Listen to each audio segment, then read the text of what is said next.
영광이라. 아멘. 계시록을 한번 그냥 전체적으로 쓱 한번 살펴보기로 그렇게 하겠습니다. 오늘 첫 번째 시작으로 때가 가까움이라.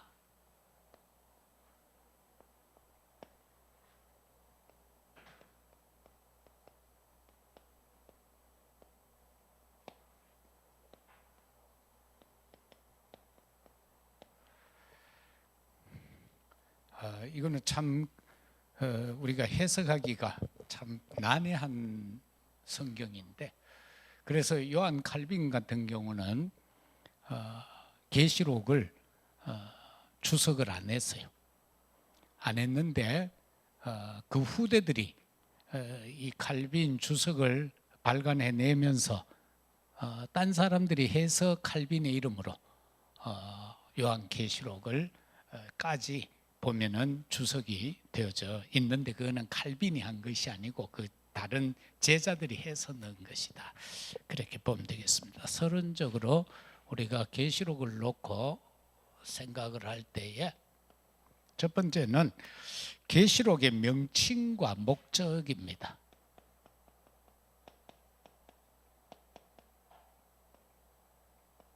이것이 1절에 그대로 나와 있습니다. 예수 그리스도의 계시죠. 명칭은 예수 그리스도의 계시입니다. 사람의 계시가 아니고 그리스도의 계시인데, 이는 하나님이 그에게 주사 반드시 속히 일어날 일들을 그 종들에게 보이시려고 그 천사를 통해서 종 요한에게 보내어서 알게 하신 것이다. 그렇게 보면 성경은 다 우리가 디모데후서 3장 15, 6, 7절에서도 나와 있지만은 하나님의 영에 감동되어져서 쓴 것이죠. 두 번째는 계시록의 순수성과 진실성.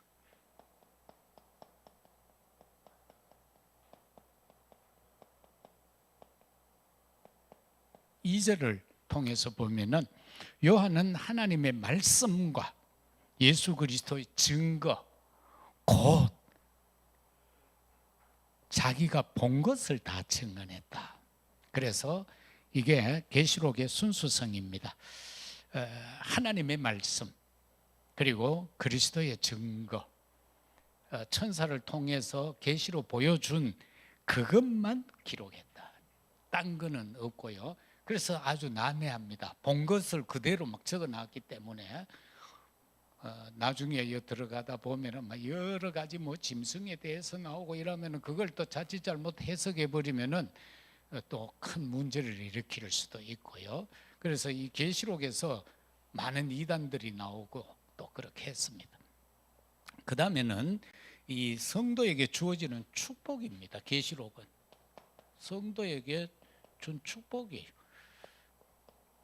그래서 이 예언의 말씀을 읽는 자, 듣는 자, 그 가운데 기록한 것을 지키는 자는 복이 있다. 그런데 왜 이 계시록을 우리가 등한시하면 안 되나 하면은 때가 가까운 것을 깨닫게 하는 말씀이에요.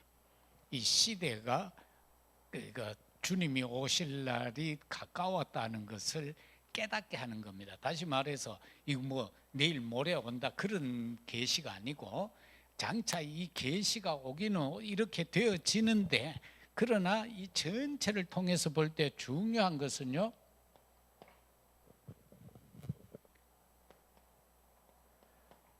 환란이 오지만은 성도는 이긴다는 겁니다. 그걸 보여주기 위함입니다. 계시록을 기록한 것은 장차 이러이러한 환란이 오는데, 그러나 성도는 끝까지 견디는 자는 이긴다. 그거를 말씀하기 위해서입니다.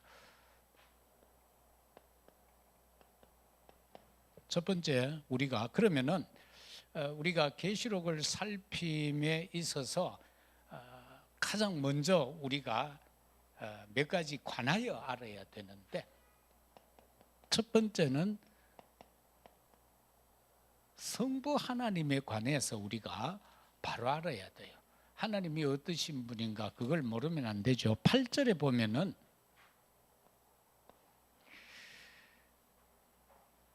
하나님이 이르시되 나는 알파와 오메가라. 이제도 있고 전에도 있었고 장차 올 자요 전능한 자다. 그렇게 표현하고 있어요. 그래서 우리 하나님에 대해서는 그렇게 정의하면 되겠고요. 그래서 이 하나님은 뭐냐라고 할 때에 계시의 근원이다.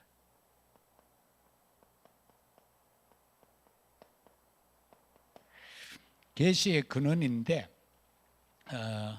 우리가 이 말씀 속에서 보면은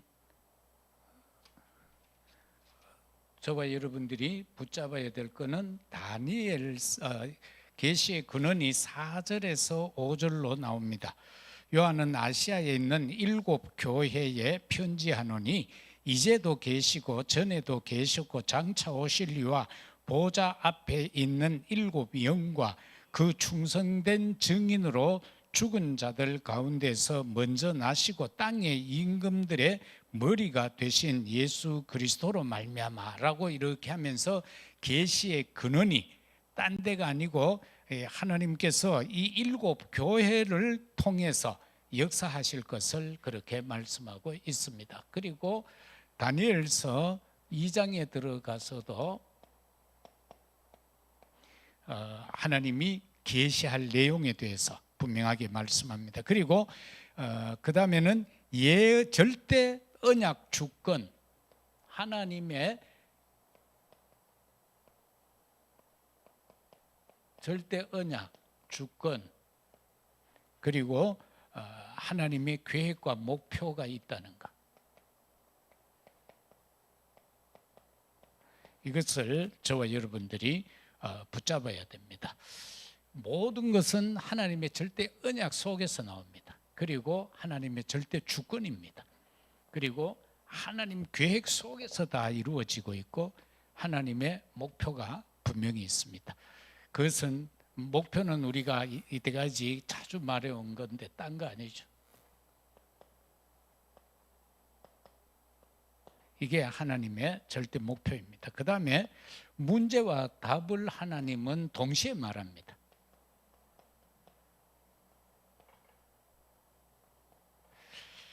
그래서 창세기 3장에 문제가 왔을 때에 하나님께서는 여자의 후손을 보내서 그 문제를 해결하겠다라고 했습니다. 그게 답입니다. 그리고 창세기 6장과 같은 삶이 앞으로도 계속 이어질 건데 거기에 답은 방주다는 겁니다. 다시 말해서 방주 대신 그리스도가 아니면은 안 된다는 거죠. 그리고 바벨탑과 같은 그런 우상을 숭배하고 사람들끼리 연합해서 뭔가를 하고자 하는데 거기에 답은 뭐냐? 그 자리에서 떠나라는 겁니다. 그래서 성부 하나님은 항상 문제가 일어난 그걸 가지고 그 현장에서 그 자리에서 항상 답을 말씀하셨다라는 것을 우리가 놓치면 안 됩니다. 두 번째는 성자 예수 그리스도입니다. 이 성자 예수 그리스도에 대해서는 5절에서 보면은 이렇게 말씀하죠. 또 충성된 증인으로 죽은 자들 가운데에서 먼저 나시고 땅의 임금들의 머리가 되셨다.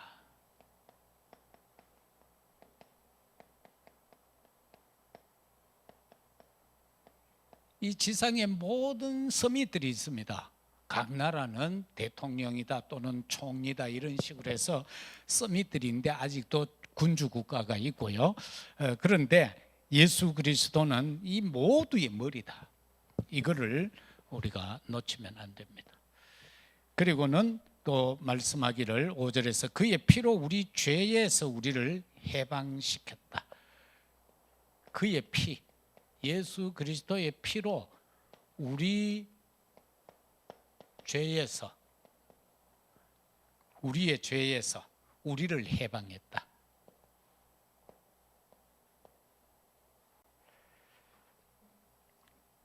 역시 5절이고요. 에베소 2장 1절에서도처럼 허물과 죄로 말미암아 죽었던 너희를 살리셨다.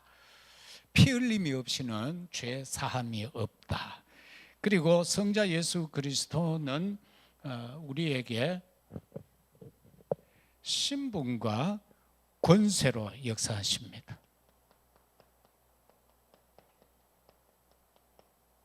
이 신분과 권세는 어떤 신분과 권세입니까? 오늘 6절 말씀에서 그의 아버지 하나님을 위하여 우리를 나라와 제사장으로 삼으신 그에게 영광과 능력이 세세토록 있기를 원한다. 이러한 신분이며, 그런가 하면은 요한복음 1장 12절처럼 영접하는 자에게 하나님의 자녀되는 신분과 권세 회복, 베드로전서 2장 9절에서처럼 우리를 택한 족속으로 삼았어요. 왕 같은 제사장으로 삼았어요. 그 이유는 아름다운 소식을 전하게 하기 위해서다. 그 아름다운 소식이 뭐냐? 예수 그리스도에 관한 모든 것들이에요. 그래서 그거를 전하게 하는 우리의 신분과 권세다. 그리고 그는 재림주로 오십니다.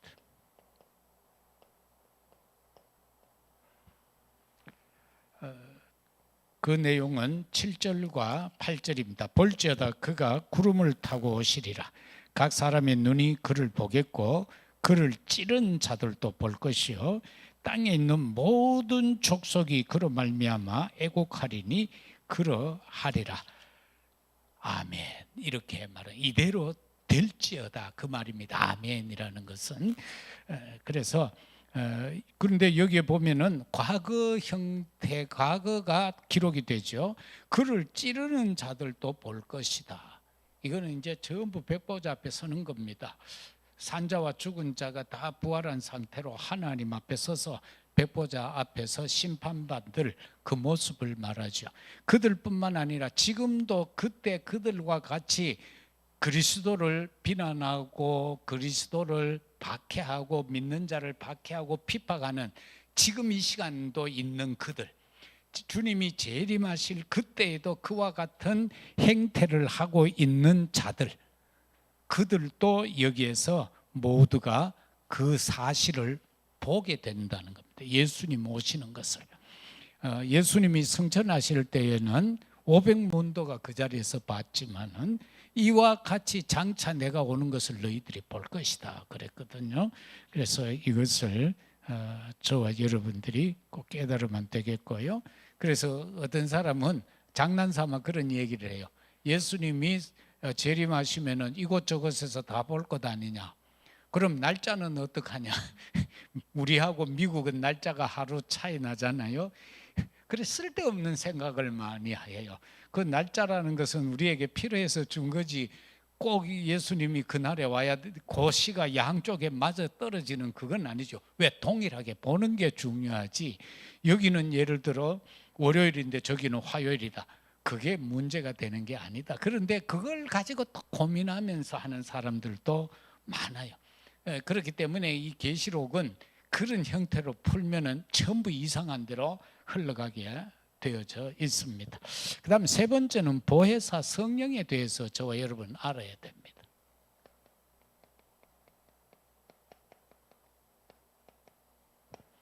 이 보혜사 성령은 어떻게 해요? 오늘에도 기록이 말씀에 대한 기록으로 되어져 있습니다. 거기 보면은 이 말씀을 읽는 자 듣는 자 쭉 하고 또 말씀을 보여주셨다. 주의 종들에게 보여주셨다라고 할 때 여기에서 첫 번째 이 말씀 능력의 역사 속에 성령이 간섭하신다는 겁니다. 10절에서 12절에 그렇게 말씀합니다. 주의 날에 내가 성령에 감동되어 내 뒤에서 나는 나팔 소리 같은 큰 음성을 들으니 이르되 네가 보는 것을 두루마리에 서서 에베소, 서머나, 버가모, 도아디라, 사데, 빌라델비아, 라오디게아 등 7 교회에 이거를 보내라. 그렇게 말씀을 하십니다. 그래서 몸을 돌이켜 나에게 말하는 음성을 알아보려고 돌이킬 때에 7 금촛대를 보았다. 그리고 그 금촛대 사이에 인자 같은 이가 발에 끌리는 옷을 입고 가슴에 금띠를 띠고 이렇게 그리스도에 대한 예표를, 그리스도에 대한 그 형상을 쭉 설명을 합니다. 그래서 여기에서 이제 중요한 것은 디모데후서 3장 14절에서 17절에 디모데 고백 속에도 바울이 말할 때에 그 말씀이 어떻게 기록이 되어졌는가를 말씀하죠. 성령에 감동되어져서 기록되어진 그 말씀, 그거는 우리의 신앙에 도움을 주기 위해서다. 그렇게 경건과 신앙에 도움을 주기 위해서다. 그렇게 말씀하고 있죠. 그래서 우리가 에스겔 37장에도 보면은 여기 나오는 이 말씀이 하나님께서 죽은 자를 살리는데 뭡니까? 말씀을 대언하라고 그랬고 그 다음에 생기를 불어넣어라. 성령의 생기는 성령으로 묘사됩니다. 창세기 1장에 나오는 2장에 나오는 인간을 지으시고 하나님께서 그 코에 생기를 불어넣으라라고 할 때는 생명을, 그것은 바로 성령이다라는 사실을 저와 여러분들이 붙잡으면 되겠습니다. 그래서 여기도 보면은 말씀을 대언하니까 이 뼈 저 뼈가 서로 맞아 떨어지고 거기에 힘줄이 붙고 거기에 살이 막 붙여졌는데 아직 온전한 인간이 아니죠. 그때에 주님께서 다시 말씀하시기를 생기를 불어 넣으라. 성도가 정말로 성도답게 힘있게 살아가는데 필요한 것은 성령의 충만이다. 성령의 충만함이 있어야 우리가 껍데기뿐인 신앙이 아니라 정말로 영적인 자로서 하나님의 자녀 신분 권세를 행하며 살아갈 수 있는 영적 존재가 될 수 있다는 것을 보게 됩니다. 그 다음에는 이 세 절기 가운데 오순절이 나오죠. 사도행전 2장에서 나오는 그 오순절을 보면은 오순절이 이미 이르매라고 할 때 오순절은 6월절 이후 50일째입니다. 그런데 여기에 그냥 오순절이 이미 이르게라고 했는데 이 말씀은 뭡니까? 사도행전 1장 11절에 보면은 마가 다락방에 모여서 열흘 동안 기도했다고 기록을 하죠. 그래서 예수님께서 부활하시고 40일 동안 제자들을 데리고 다니면서 하나님의 나라와 그의 일에 대한 비밀을 쭉 설명을 하죠. 그 설명을 하고 예수님이 승천하시면서 하신 말씀이 뭡니까? 몇 날이 못 되어 너희는 성령을 충만히 받을 것이니까 모여서 기도하라고 그러죠. 그래서 그 약속 붙잡고 바로 마가다락방에 모여서 열흘 동안 기도한 겁니다. 그럴 때에 오순절 날이 이미 이르매 50일째, 예수님이 부활하시고 50일째 되는 날에 마가다락방에 모였던 그들에게 성령의 충만한 역사가 임했다라는 사실을 보게 됩니다. 그 다음에 보혜사 성령은 역사하는데 이 과거에 우리가 매여버리면 안 돼요. 그래서 우리 심령 속에 말씀으로 인한 성령의 역사가 일어나면은 과거가 모두 발판으로 바뀌게 됩니다. 발판으로 바뀌게 되고, 그리고 과거와 미래를 먼저 보겠습니다. 이 미래라는 것은 뭐지요? 딴 거 아니에요. 우리에게 보장된 배경입니다. 우리의 배경은 천국이죠. 이 천국이 우리에게 보장되어져 있습니다. 천국은 뭐 침노하는 자들에게다 이래가지고 막 수고하고 노력해야 천국 가는 게 아니고 내가 구원받는 그 순간에 이미 천국 백성이 되어졌어요. 이거는 이미 우리에게 보장된 거예요. 주어진 거예요. 그런데 여기 가는데 그 길로 접어들었어요. 우리 모두는. 그러나 그 길을 감에 있어서 은혜와 능력과 감사와 기쁨으로 가는 자가 있는가 하면 그 반대로 그 길을 가면서도 근심하고 걱정하고 염려하고 넘어지고 자빠지면서도 가는 사람이 있고 그렇다는 거예요. 그래서 하나님의 자녀에게는 보장된 겁니다. 그러면은 이 사이에 있는 현재는 뭡니까? 이 현재는 저와 여러분들이 딴 거 없어요. 성령 충만하게 살으라는 겁니다. 이게 현재입니다. 우리가 오늘도 현재지요. 오늘도 우리가 예배 드리면서 중요한 것은 성령 충만 받으라는 겁니다. 이 현실 속에서 이 현재 속에서 우리가 성령 충만 안 하면은 사단과 싸워 이길 수 없다는 거죠. 그러면서 참 행복되고 즐겁고 소망 가운데 근심 걱정 염려 없이 참 승리자의 모습으로, 정복자의 모습으로 살아가기 위해서는 성령 충만 받으라는 겁니다. 그게 안 되면은 그 길을 가기는 가는데 부끄럽게 간다는 겁니다. 딴 사람들 볼 때 저 뭐 예수 믿는 사람이 뭐 저래라고 하지만 그 사람 천국 백성이다. 그래서 그렇게 사는 것이 아니라 우리가 성령 충만함 속에서 살아가야 한다라는 겁니다. 결론은 저 서론에서도 밝게 말씀드렸던 것처럼 성도는 환난을 이기게 된다. 그게 계시록 기록 목적입니다.